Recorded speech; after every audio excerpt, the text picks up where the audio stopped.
Hello everyone, आज है 10 नवंबर और आज की इस क्लास में हम डिस्कस करेंगे 10 नवंबर से बनने वाले करंट अफेयर के सभी इंपॉर्टेंट क्वेश्चंस। प्रीवियस क्लास में हमने देखा था IUCN द्वारा प्राकृतिक विश्व धरोहर स्थल में अच्छा रैंक प्राप्त करने वाला एकमात्र नेशनल पार्क बना है सिक्किम का कंचनजंगा नेशनल पार्क। भारत में मीठी क्रांति को बढ़ावा दे रहे राष्ट्रीय मधुमक्खी पालन और शहद मिशन का बजट ये है 500 करोड़ रुपए।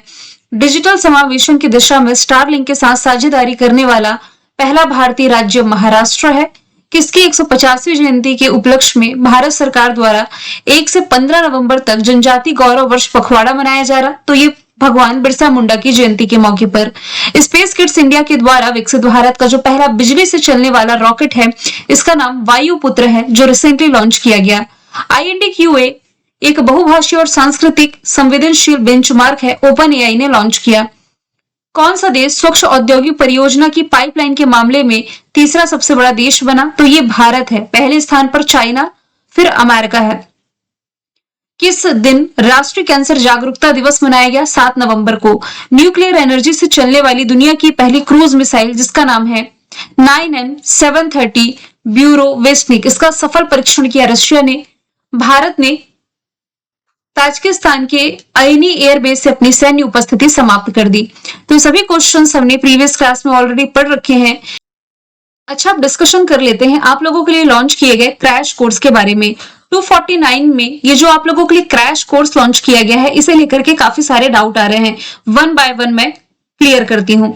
पहली बात तो ये क्रैश कोर्स मिल कहाँ पर रहा है, तो मेरा जो एप्लीकेशन है कल्याणी मैम ऑफिशियल का, यहाँ पर मिल रहा है। दूसरी शिकायत ये थी कि मैम हेल्पलाइन नंबर कोई नहीं है। हेल्पलाइन नंबर फिर से नोट कीजिए, 9977443136। डायरेक्ट आप कॉल कर सकते हैं, मोस्टली ये कॉल मैं ही पिक करूंगी।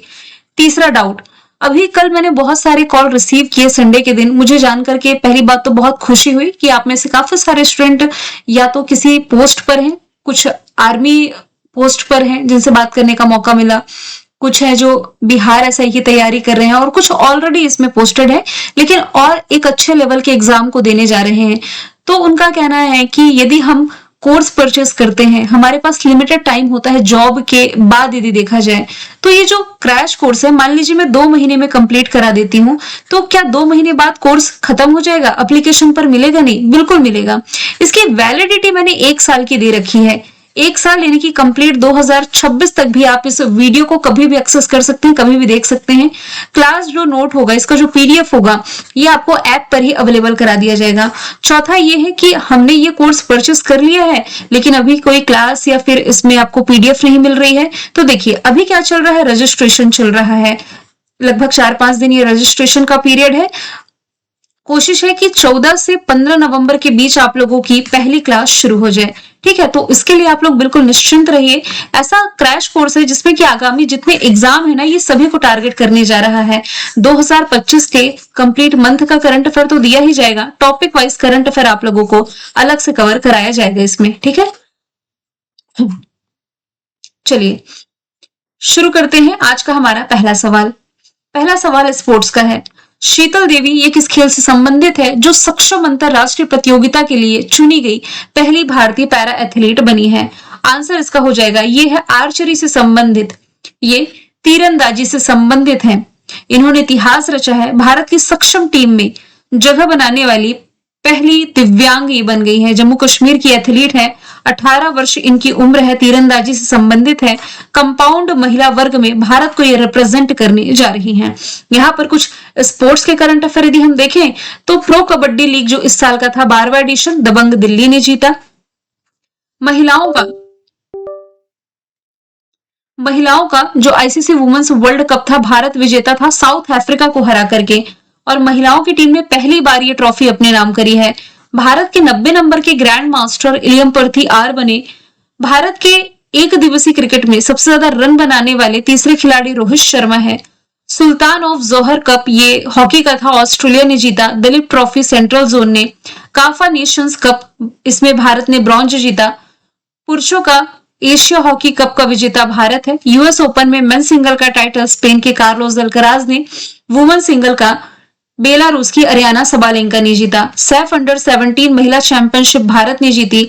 फिडे वर्ल्ड कप इस साल भारत होस्ट कर रहा है गोवा में और इस ट्रॉफी का नाम बदल करके विश्वनाथन आनंद ट्रॉफी किया गया है। डायमंड लीग में नीरज चोपड़ा ने सिल्वर मेडल जीता है। राष्ट्रमंडल भारोत्तोलन चैंपियनशिप में मीराबाई चानू ने गोल्ड मेडल जीता। एशियाई शूटिंग चैंपियनशिप कजाकिस्तान में हुई, मनु भाकर ने ब्रॉन्ज मेडल जीता। वर्ल्ड चैंपियन ऑफ लेजेंड से जीता साउथ अफ्रीका ने। कोनका कैफ गोल्ड कप मैक्सिको ने। हाल ही में जारी फीफा रैंकिंग में भारत 133वें स्थान पर, टॉप पर अर्जेंटीना। फाइड महिला शतरंज वर्ल्ड कप जीतने वाली पहली भारतीय महिला बन गई है दिव्या देशमुख। ये स्पोर्ट्स के फैक्ट अब आप लोगों ने रट लिए होंगे, तो नेक्स्ट टाइम इसे हम चेंज करेंगे। अगला सवाल है, फॉक्स नेशन द्वारा निम्नलिखित में से किसे 2025 का पैट्रियट ऑफ द ईयर पुरस्कार से सम्मानित किया गया? आंसर इसका हो जाएगा Melania Trump. Option D right answer है। तो ये है अमेरिका की प्रथम महिला, फर्स्ट लेडी ऑफ अमेरिका। इस टर्म को ही हम समझ लेते हैं। अमेरिका की पहली महिला कहने का क्या मतलब है? देखिए, अमेरिका के प्रेसिडेंट का क्या नाम है? वर्तमान में यहाँ के राष्ट्रपति कौन है? डोनाल्ड ट्रंप है। तो डोनाल्ड ट्रंप की वाइफ कौन है? ये है मिलानिया ट्रंप। तो याद रखें कि अमेरिका के जो प्रेसिडेंट होते हैं ना, इनकी वाइफ कही जाती है फर्स्ट लेडी ऑफ अमेरिका, जो कि मिलानिया ट्रंप है। इन्हें 2025 का पैट्रियट ऑफ ईयर सम्मान मिला है। ये सम्मान है जो कि फॉक्स नेशन द्वारा हर साल उन व्यक्तियों को दिया जाता है जिन्होंने समाज में सेवा के माध्यम से देशभक्ति का एग्जाम्पल प्रस्तुत किया हो। इसका उद्देश्य और इसकी थोड़ी हिस्ट्री हम समझ लेते हैं। ये जो पैट्रियट अवार्ड है, इसकी शुरुआत 2019 में की गई थी, 6 साल पहले, जिसमें कि सैन्यकर्मी, समुदाय सेवी, सामाजिक कार्यकर्ता और प्रेरक युवा शामिल होते हैं। ये कई कैटेगरी में दिया जाता है, जैसे कि हीरोइज्म की category, young patriot, salute to service, और सबसे प्रतिष्ठित कैटेगरी होती है पैट्रियोट ऑफ द ईयर, जो कि मिल चुका है मिलानिया ट्रंप को। ठीक है। लिविंग ब्रिज अवार्ड भी हाल ही में यूके के प्रधानमंत्री कीर स्टारमर को सम्मानित किया गया। साउथ कोरिया ने अपने हाईएस्ट सिविलियन ऑनर से सम्मानित किया डोनाल्ड ट्रंप को, और मॉरिशस अपने सर्वोच्च सम्मान से इस साल प्रधानमंत्री नरेंद्र मोदी को सम्मानित कर चुका है। इसके अलावा कुछ नेशनल अवार्ड का हम डिस्कशन कर लेते हैं, जिसमें कि मैं इंटरनेशनल बता देती हूँ। एक स्लाइड है जो कि अवार्ड वाली है, और इसके फैक्ट हम रिवीजन करते ही रहते हैं, मोस्ट इंपॉर्टेंट पर आप नजर डालेंगे। जैसे कि ज्ञानपीठ अवार्ड आप रिलेट कर सकते हैं विनोद कुमार शुक्ल को, एबल प्राइज 2025 का जापान के मशाकी काशीवारा को, संगीता कलानिधि सम्मान 2025 आर के राम कुमार को, लता दीनानाथ मंगेशकर अवार्ड कुमार मंगलम बिरला को, प्रिजनर पुरस्कार लियू जियाकुन को, सरस्वती सम्मान भद्रेश दास को। फिर आगे यदि हम चलें तो दादा साहब फाल्के अवार्ड मोहनलाल को,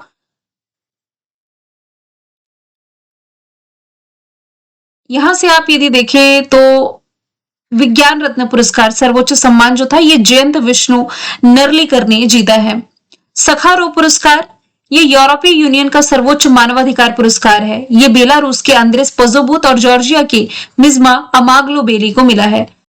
अगला सवाल है, किस स्थान पर आदिवासी स्वतंत्रता सेनानियों को समर्पित भारत का पहला पूर्ण डिजिटल संग्रहालय का उद्घाटन किया गया?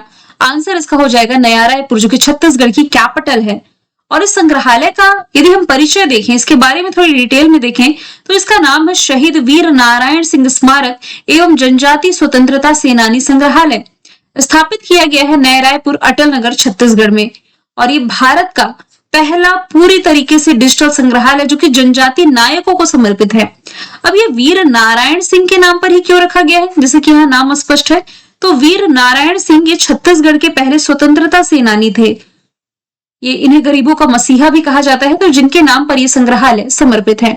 रांची में टाटा के द्वारा बिलियन इंप्रेशंस का उद्घाटन किया गया। झारखंड में भारत का पहला गोल्ड एटीएम हैदराबाद में। तांबे से बना 6 मंजिला बापू टावर पटना से आपको रिलेट करना है। यहाँ पर कुछ एक्स्ट्रा फैक्ट पर यदि हम नजर डालें तो भारत में पूरी तरीके से पहली डिजिटल राष्ट्रीय समुद्री मत्स्य पालन जनगणना की शुरुआत केरला के कोच्चि से की गई। भारत का पहला ग्लास सस्पेंशन ब्रिज, जिसका नाम बजरंग सेतु है, ऋषिकेश में ओपन होने जा रहा है। रियल टाइम बाढ़ पूर्वानुमान प्रणाली शुरू करने वाला पहला शहर चेन्नई। भारत का पहला सेमीकंडक्टर नवाचार संग्रहालय हैदराबाद में। पहली अंडर वाटर मेट्रो कोलकाता में। पहला डायबिटीज बायो बैंक और पहला हाइड्रोजन चालित कोच चेन्नई में। पहला गोल्ड एटीएम हैदराबाद में। वेटलैंड सिटी है इंदौर उदयपुर। पहला beggar free city Indore. Traffic light free city Kota. Solar city Sanchi. E waste eco park Delhi में। नाइट सफारी लखनऊ में। सिटी ऑफ गैस्ट्रोनॉमी में शामिल हुआ है लखनऊ, पहले नॉमिनेटेड था अब शामिल हो गया है। भारत की पहली trans media entertainment city Amaravati, दुनिया की सबसे बड़ी ऑफिस बिल्डिंग सूरत गुजरात में, सबसे बड़ा मेडिटेशन सेंटर वाराणसी में, सोलर एनर्जी से संचालित पहली विधानसभा दिल्ली में, पहला पशु स्टेम सेल बायोबैंक हैदराबाद में, महिला आधारित फूड हब मुंबई में और पहला टेम्पर्ड ग्लास प्लांट आपका नोएडा में ओपन हुआ। अगला सवाल है, किस राज्य में भारत की सबसे बड़ी भूतापी ऊर्जा प्रौद्योगिकी पायलट परियोजना शुरू करने की घोषणा की गई? आंसर इसका आंध्र प्रदेश हो जाएगा। तो आंध्र प्रदेश में भारत की सबसे बड़ी ये जो भूतापी ऊर्जा प्रौद्योगिकी है, पायलट प्रोजेक्ट, इसकी शुरुआत की जानी है। और ये जो परियोजना है एनर्जी एफिशिएंसी सर्विस लिमिटेड द्वारा अराकू घाटी और विशाखापट्टनम में स्थापित होनी है। तो राज्य परियोजना का नेतृत्व कौन करेगा, स्थान क्या है और पर्पस यह है कि स्वच्छ टेक्नोलॉजी को अपना करके आर्थिक विकास में तेजी लाना। इस पर्पस से इसकी शुरुआत आंध्र प्रदेश में होने जा रही है। आंध्र प्रदेश भाषाई आधार पर गठित देश का पहला राज्य, यहीं से तेलंगाना एक नया राज्य बना था 2 जून 2014 को। राजधानी अमरावती, मुख्यमंत्री चंद्रबाबू नायडू, राज्यपाल अब्दुल नजीर है। भारत का पहला एआई आधारित integrated command and control centre Tirumala Andhra Pradesh में स्थापित होगा। दूसरा बिम्स्टेक बंदरगाह सम्मेलन विशाखापट्टनम आंध्र प्रदेश में, और देश का पहला ग्रीन हाइड्रोजन हब की आधारशिला भी आंध्र प्रदेश के विशाखापट्टनम के पास पुदीमडाका में रखी गई है। सवाल 5वां है, किस राज्य को इलेक्ट्रॉनिक्स और सूचना प्रौद्योगिकी मंत्रालय के द्वारा प्रतिष्ठित पीपल्स फर्स्ट इंटीग्रेशन अवार्ड से सम्मानित किया गया? तो ये राज्य आपका हिमाचल प्रदेश हो जाएगा। डिजी लॉकर पर नागरिक केंद्रीय सेवाओं के इंटीग्रेशन के लिए, इसके एकीकरण के लिए जो हिमाचल प्रदेश है, इसे पीपल फर्स्ट इंटीग्रेशन का अवार्ड दिया गया। तो नागरिक केंद्रीय जो डिजिटल सर्विसेज होती हैं, ये डिस्ट्रीब्यूट करने में हिमाचल प्रदेश ने जो भूमिका निभाई है, जिसके लिए ये सम्मानित किया जा रहा है। हिमाचल प्रदेश की राजधानी शिमला और धर्मशाला है। मुख्यमंत्री सुखविंदर सिंह सुक्खू, राज्यपाल शिव प्रताप शुक्ल हैं। चर्चे में रहा शीत मरुस्थल बायोस्फीयर रिजर्व, हमने देखा हिम तेंदुओं की पूर्ण जनसंख्या का आकलन करने वाला ये पहला राज्य है भारत का चौथा पूर्ण साक्षर राज्य बना। राजा खास गांव हिमाचल का पहला सौर मॉडल गांव बना। राशन कार्ड के लिए फेस आईडी का उपयोग करने वाला पहला राज्य। मुख्यमंत्री सुख शिक्षा योजना को मंजूरी मिली। महिलाओं के लिए शादी की उम्र 18 से बढ़ाकर के 21 की गई। ड्रोन पॉलिसी को मंजूरी देने वाला पहला राज्य। पलास बिजली का पहला फोटोग्राफिक प्रमाण यहां मिला, और भांग की खेती को एज अ पायलट प्रोजेक्ट मंजूरी दी गई। सोलन जिले के दभोटा में उत्तर भारत के पहले 1 मेगावाट हरित हाइड्रोजन संयंत्र की आधारशिला रखी गई। सवाल 6वां है, भारतीय मूल के वैज्ञानिकों और देश के अनुसंधान एवं नवाचार तंत्र के बीच संबंध को मजबूत करने के लिए भारत सरकार ने कौन सी पहल की शुरुआत करी? आंसर इसका हो जाएगा वैभव, ऑप्शन बी राइट आंसर है। इसका पर्पस क्या है, पहले तो ये समझेंगे। विदेशों में रहने वाले भारतीय मूल के जो रिसर्चर हैं, जो शोधकर्ता हैं, इन्हें भारत के एजुकेशनल इंस्टीट्यूट से कनेक्ट किया जाएगा और उनके साथ सहयोग के लिए एक प्लेटफॉर्म प्रदान किया जाएगा। अब समझ लेते हैं इसका मतलब क्या हुआ। मान लीजिए भारतीय मूल का कोई व्यक्ति है, इंडियन ओरिजिन का कोई व्यक्ति है, ये रिसर्च के काम से विदेश में रह रहा है, या इसका कोई वैज्ञानिक दृष्टिकोण है। मान लीजिए जर्मनी में रह रहा है, यूरोपियन कंट्री जर्मनी में, तो ये रिसर्च का काम कर रहा है या किसी प्रोजेक्ट पर काम कर रहा है। मान लीजिए जर्मन सरकार को पसंद आ जाता है, यह उसे अपने अंडर काम करने के लिए कह देती है। तो इस व्यक्ति की जो स्किल थी, इसका फायदा किसने उठाया? जर्मनी ने। भले ही भारतीय मूल का है, लेकिन फायदा ये जर्मन गवर्नमेंट उठा रही है। तो ऐसे में आप कह सकते हैं कि भारतीय मूल का जो शोधकर्ता विदेश में रह रहा है या कुछ सीखने के लिए गया है, तो इसके स्किल का यूज जो हमारा एजुकेशनल इंस्टीट्यूट है, ये क्यों ना उठाए। तो इन्हें भारत के शैक्षणिक संस्थानों के साथ कनेक्ट किया जाएगा, और इसी के पर्पज से वैभव स्कीम की शुरुआत की गई है। देखिए, वैभव का फुल फॉर्म आप रिलेट कर सकते हैं, वैश्विक, VAI यानी कि वैश्विक, BH यानी कि भारतीय, और माफ कीजिएगा BHA यानी कि भारतीय, V मतलब वैज्ञानिक, वैभव फुल फॉर्म हो गया वैश्विक भारतीय वैज्ञानिक, ऐसे रिलेट कर सकते हैं। इन्हें भारत में स्थित एजुकेशनल इंस्टीट्यूट से कनेक्ट करने के लिए ये स्कीम है। तो यहाँ पर फोकस किस पर है? फोकस है स्टेम पर। यहाँ पर एक स्टेम में आप लोगों को पढ़ाती थी साइंस, टेक्नोलॉजी, इंजीनियरिंग, मैथमेटिक्स, एक और M इसमें ऐड है, तो ये आपका मेडिकल हो गया। अभी यदि आप देखें ना, तो इस पहल के माध्यम से अमेरिका, ब्रिटेन, कनाडा और फिनलैंड जैसे देशों से लौटने वाले 36 से अधिक भारतीय मूल के जो वैज्ञानिक हैं, इन्होंने भारत के प्रमुख संस्थानों के साथ सहयोग भी किया है। इसके अलावा एक और स्कीम आप रिलेट कर सकते हैं, RDI scheme, research development innovation, यानी कि अनुसंधान विकास और नवाचार योजना। इसका पर्पस क्या है? इसका पर्पस है देश के अनुसंधान और विकास पारिस्थितिकी तंत्र को मजबूत करना, साथ ही जो प्राइवेट सेक्टर है यानी कि निजी क्षेत्र को अनुसंधान और नवाचार के लिए इंकरेज करना, और इसके लिए 1 लाख करोड़ रुपए की फंडिंग की गई है। इस पर फोकस किस पर है? उन्नत सामग्री पर, AI पर, जैव विनिर्माण, समुद्री अर्थव्यवस्था, इलेक्ट्रॉनिक्स, मतलब कुल ऐसी 11 प्रमुख क्षेत्रों पर इसमें ध्यान केंद्रित किया जा रहा है। सवाल नंबर 7वां है, भारत का जो राष्ट्रगीत है, क्या है राष्ट्रगीत? वंदे मातरम। इसकी रचना किसके द्वारा की गई थी, जिसकी 150वीं वर्षगांठ 7 नवंबर 2025 को मनाई गई? तो इसके रचयिता है बंकिम चंद्र चट्टोपाध्याय। इन्होंने ये जो वंदे मातरम है ये लिखा था 1875 में, और ये इनके उपन्यास आनंद मठ में भी शामिल है। तो रचयिता कौन है, लिखने की तिथि क्या है, किसमें शामिल है? तो आनंद मठ में। इसकी 150वीं वर्षगांठ अभी मनाई गई है। एडिशनल जानकारी आप निकाले ना, क्योंकि करंट को हम स्टैटिक जीके से रिलेट करते हैं। तो राष्ट्रीय गीत जो है ये वंदे मातरम है, लिखा किसने? बंकिम चंद्र चट्टोपाध्याय ने। यदि आपसे पूछा जाए कि राष्ट्रगान किसने लिखा है, तो ये रविन्द्रनाथ टैगोर जी के द्वारा लिखा गया। और राष्ट्रगान है क्या? तो ये जन गण मन हो जाएगा। रविन्द्रनाथ टैगोर ने ही बांग्लादेश का जो राष्ट्रगान है अमर सोनार बांग्ला, इसकी रचना करी है। और ये ऐसे पहले भारतीय हैं जिन्हें नोबेल पुरस्कार से सम्मानित किया गया था। इनकी रचना गीतांजलि के लिए, यानी कि साहित्य के क्षेत्र में यह अवार्ड इन्हें मिला था। कब मिला था, इसका आंसर आप कमेंट बॉक्स में बताएंगे। अगला सवाल है, भारत ने किस देश के साथ 150 करोड़ रुपए की रक्षा तकनीकी साझेदारी करी है? आंसर इसका इजराइल हो जाएगा, ऑप्शन ए। इसके तहत क्या होगा कि एक भारतीय कंपनी इजराइल की एक कंपनी के लिए 300 किलोमीटर की रेंज वाले यूनिवर्सल रॉकेट लॉन्चर का निर्माण और आपूर्ति करेगी। तो ये जो सौदा है एक उन्नत रॉकेट लॉन्चर के निर्माण के लिए है, जिसकी डिलीवरी नवंबर 2027 तक पूरी होनी है। यानी कि डिफेंस के सेक्टर में, या आप कह सकते हैं डिफेंस टेक्नोलॉजी के क्षेत्र में, ये समझौता दोनों देशों के बीच है। तो जिस देश के साथ है ये इजराइल है। राशि यानी कि ये जो अमाउंट है 150 करोड़ रुपए का है। इसमें किसका उत्पादन किया जाएगा? तो देखिए, यूनिवर्सल रॉकेट लॉन्चर 300 किलोमीटर की रेंज वाला, और भारतीय कंपनी के लिए ऑर्डर है, और 2027 का नवंबर तक इसे पूरा करना है। इजराइल की कैपिटल यरूशलेम, करेंसी इजरायली न्यूज़ से कल प्रधानमंत्री बेंजामिन नेतन्याहू है। ये मेडिटेरियन सी से बॉर्डर शेयर करता है। ओफिक 19 नामक एक नया जासूसी सैटेलाइट, एक स्पाई सैटेलाइट इसने लॉन्च किया। एशियाई विकास बैंक में शामिल 69 मेंबर कंट्री। इजराइल, यहां पर भारत ने ऑपरेशन अजय चलाया था भारतीयों को निकालने के लिए। 1 जनवरी 2025 यहां ई वीजा प्रणाली शुरू की गई भारतीयों के लिए। दुश्मन देश के ड्रोन को लेजर हथियारों से मारने वाला पहला देश है, और गाजा पर कब्जा करने का इसने ऐलान किया था। सवाल 9वां है, भारत का पहला राज्य जिसने सवेतन मासिक धर्म अवकाश देने की मंजूरी दी। तो ये तो पहले भी डिस्कशन में आया था, लेकिन अब ऑफिशियली रूप से कर्नाटक ही ऐसा पहला राज्य बना जो कि गवर्नमेंट सेक्टर में भी और प्राइवेट सेक्टर में भी महिलाओं को पीरियड लीव देने का ऐलान इसने कर दिया है। यानी कि प्रतिवर्ष 12 दिन का सवेतन मासिक धर्म अवकाश, पेड मेंस्ट्रुअल लीव, यानी कि पीरियड आते हैं यदि छुट्टी ली जाती है इसका पैसा नहीं काटा जाएगा, ऑफिशियल करने वाला ये पहला राज्य है। सिर्फ सरकारी ही नहीं, प्राइवेट सेक्टर में भी ये लागू होगा, और ऐसा करने वाला देश का ये पहला राज्य बना। कर्नाटक की राजधानी बैंगलोर, मुख्यमंत्री सिद्धारमैया, राज्यपाल थावर चंद गहलोत, नेशनल पार्क में अंसी कुद्रेमुख, नागरहोल, बन्नरघट्टा है।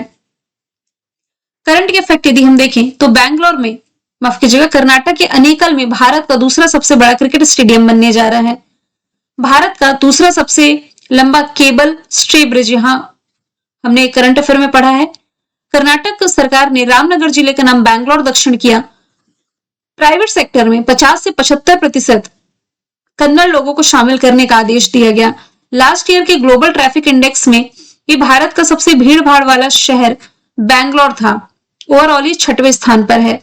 गरुड़ाक्षी ऑनलाइन FIR प्रणाली की इसने शुरुआत करी, और गरिमा से मृत्यु का अधिकार लागू करने वाला ये पहला राज्य बना है। पहले राज्य का डिस्कशन ही आया है। तो सबैटिकल लीव योजना शुरू करने वाला पहला राज्य सिक्किम है, अपने सरकारी कर्मचारियों के लिए इसने शुरू की। जैविक खेती लागू करने वाला पहला राज्य सिक्किम। भारत के लिए, या भारत की पहली AI पावर्ड आंगनबाड़ी महाराष्ट्र में।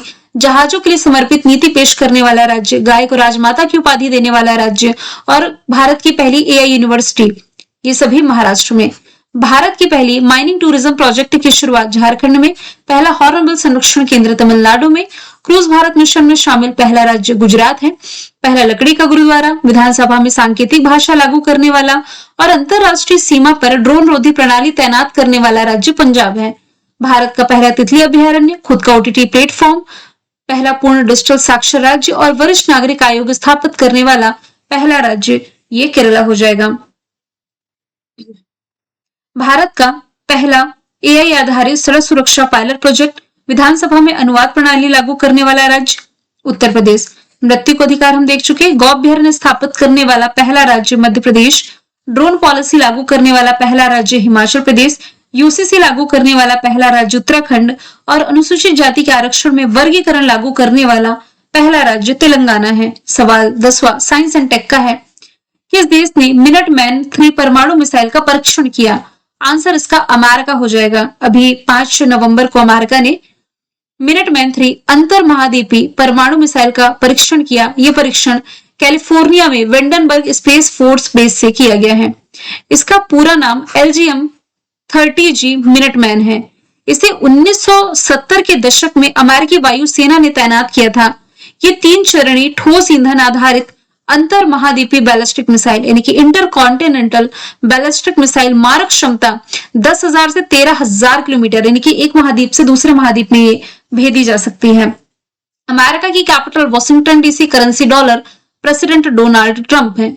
अभी भारत अमेरिका के बीच 10 साल का डिफेंस फ्रेमवर्क एग्रीमेंट हुआ है, जिसके तहत वह देश भारत से अपनी एडवांस टेक्नोलॉजी भी शेयर करेगा। नेक्स्ट ईयर का G20 होस्ट करने जा रहा है। यहाँ का जो रक्षा विभाग है इसका नाम बदल करके डिपार्टमेंट ऑफ वॉर किए जाने की घोषणा की गई। Javelin anti tank guided missile इसी ने विकसित की है। गोल्डन डोम ये भी अमेरिका ने ही विकसित की है। अमेरिका ने मुंबई हमले के दोषी तैमूर राणा को भारत को सौंपा है। अल्जाइमर रोग का इनिशियल लेवल पर पता लगाने के लिए इसने पहले ब्लड टेस्ट को मंजूरी दी, पहला ब्लैडर ट्रांसप्लांट। एलन मस्क इनकी राजनीतिक पार्टी का नाम अमेरिका पार्टी है। पनडुब्बी ट्रैकिंग के लिए सोनोबॉय पर भारत अमेरिका के बीच डील है। बाल्ड ईगल को ऑफिशियली तौर पर अमेरिका का राष्ट्रीय पक्षी डिक्लेयर किया गया। इंपॉर्टेंट मार्कर है, इस साल काफी सारे एग्जाम में क्वेश्चन देखने को मिला है। Dark eagle anti missile system ये भी अमेरिका ने विकसित करी। यहाँ की स्पेस एजेंसी का नाम नासा है। जापान की स्पेस एजेंसी का नाम जाक्सा। नेक्स्ट मून मिशन के लिए भारत ने इसी के साथ समझौता किया। चाइना की स्पेस एजेंसी का नाम चाइना नेशनल स्पेस एडमिनिस्ट्रेशन है। ये पानी के नीचे 2000 मीटर की गहराई पर अपना स्पेस स्टेशन बनाने जा रही है। रसिया की स्पेस एजेंसी का नाम रोसकॉसमॉस हो जाएगा, जो कि शुक्र ग्रह के लिए वेनेरा डी मिशन लॉन्च करने जा रही है। मैंने कल आपसे पूछा था 8वें वेतन आयोग के प्रमुख या अध्यक्ष कौन बने? रंजना प्रकाश देसाई राइट आंसर था। आज का सवाल है शतरंज वर्ल्ड कप 2025 ट्रॉफी का नाम बदल करके क्या किया गया?